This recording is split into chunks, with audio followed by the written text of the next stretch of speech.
தமிழகத்தில் பாஜக 27 தொகுதிகளில் போட்டி. அதிமுக அதிரடி. காங்கிரஸை விட குறைவாச்சே. தமிழக சட்டசபை தேர்தலில் என்டிஏ கூட்டணியில் உள்ள பாஜகவிற்கு அதிமுக 27 இடங்களை ஒதுக்கியதாக தகவல்கள் வெளியாகியுள்ளன.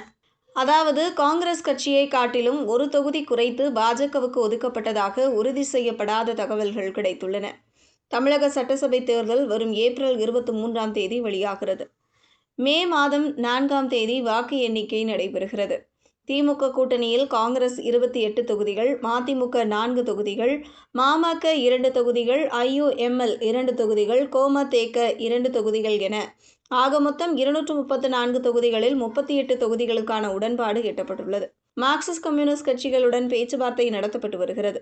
அதுபோல் விசிகவுடனும் தொகுதி பங்கீட்டு பேச்சுவார்த்தை நடத்தப்படுகிறது.